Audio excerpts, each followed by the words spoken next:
সুপ্রিয় শিক্ষার্থীগণ, তোমাদের আমি আগেই বলেছি যে তোমাদের সৃজনশীল প্রশ্নের যে অনুধাবনমূলক প্রশ্নগুলো জৈব যৌগের যেগুলো খুবই গুরুত্বপূর্ণ বিভিন্ন বোর্ডে এসেছে সেগুলোর উত্তর সহ আমি সংক্ষিপ্ত আকারে আলোচনা করতেছি।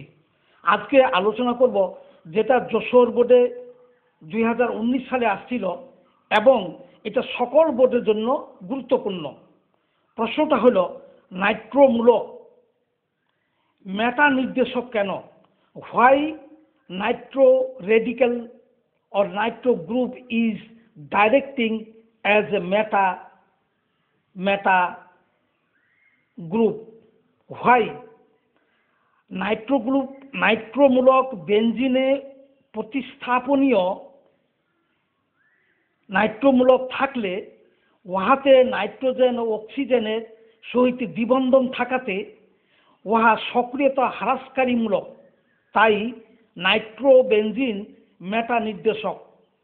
উদাহরণস্বরূপ নাইট্রোবেনজিনের সঙ্গে ক্লোরিন বিক্রিয়া করলে এই যে মেটাক্লোরো নাইট্রোবেনজিন পাওয়া যায়।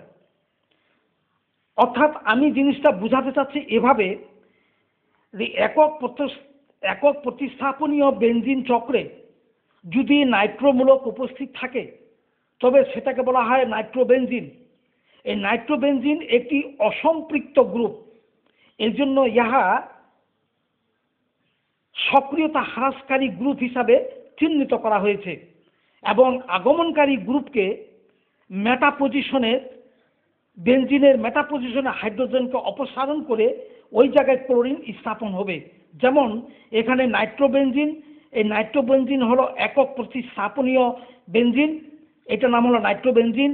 এর সঙ্গে ক্লোরিন বিক্রিয়া করলো, এই ক্লোরিন এই মেটা থেকে হাইড্রোজেনটা অপসারণ হয়ে এই জায়গায় ক্লোরিন চলে আসলো, আর একটা ক্লোরিন আর হাইড্রোজেন মিলে হাইড্রোক্লোরিক অ্যাসিড উৎপন্ন করলো। অর্থাৎ এটার নাম হলো মেটাক্লোরো নাইট্রোবেনজিন। অর্থাৎ বেনজিন চক্রে যদি নাইট্রোমূলক উপস্থিত থাকে তবে সেটা অবশ্যই মেটা নির্দেশক হবে, কারণ Nitro group, aldehyde group, carboxylic group এই গ্রুপগুলো হইল অসম্পৃক্ত গ্রুপ। অসম্পৃক্ত গ্রুপ যদি একক প্রতিস্থাপনীয় হাইড্রোজেন উপস্থিত থাকে তাহলে এরা সক্রিয় হ্রাসকারী গ্রুপ হিসাবে চিহ্নিত। অর্থাৎ আগমনকারী গ্রুপকে যে মেহমান আসবে তাদেরকে মেটা পজিশনে আসতে বলবে, মেটা পজিশনে তাদের স্থান দিবে, এই জন্য এরা মেটা নির্দেশক। তোমাদের সকলকেই ধন্যবাদ।